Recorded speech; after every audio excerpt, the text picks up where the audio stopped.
Nah, teman-teman gimana sih caranya memperoleh keuntungan di kripto? Pertama, itu dengan investing atau dengan investasi. Teman-teman pasti paham istilah bahwa tidak ada orang yang kaya tanpa adanya investasi atau tanpa melakukan investasi apapun, dan itu saya setuju.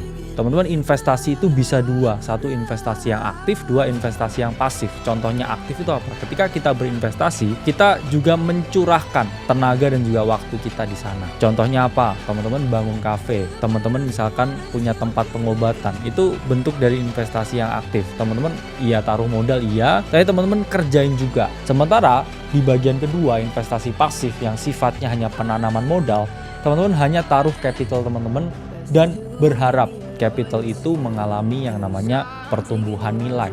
Jadi di cryptocurrency atau di market kripto kita bilangnya hanya satu yang bisa diinvestasikan, yaitu Bitcoin. Kenapa? Ya karena kita udah melihat sekarang time to time again bahwa aset kedua terbesar pun, contohnya Ethereum, ini dia juga nggak perform sama sekali ketika kita bandingkan dengan Bitcoin. Bitcoin terus mengalami kenaikan, sementara Ethereum yang mana ini aset kedua di siklus kali ini, kita bisa melihat performanya itu sangat melempem.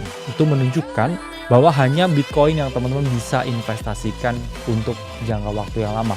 Udah jadi aset kelima, foundernya juga nggak pernah ditemukan atau tidak aktif dengan projectnya. 3, udah dapat recognition dari berbagai institusi-institusi besar di dunia, plus juga udah dapat recognition dari berbagai negara dan juga kepala negara. Contohnya juga Donald Trump, Presiden Amerika Serikat. Gimana cara bagi pemula untuk punya exposure di crypto market? Sebelumnya saya udah jelaskan, ada yang namanya 4-year cycle dan ada potensi kripto ini nanti turun, Bitcoin ini turun 50, 60, 70% dari topnya, dan itu volatilitas yang saya ngomong hadiah. Karena market ini bisa naik tinggi ya teman-teman juga harus tahan dengan potensi yang namanya drawdown. Tapi gimana kalau ini saya hanya invest, saya hanya mau beli, saya pingin punya mindset menabung aja, yaitu teman-teman juga bisa dengan cara ya teman-teman build exposure over time. Beli terus menerus tapi nggak dalam satu waktu yang sama. Misalkan oke, saya mau beli kripto, saya mau beli Bitcoin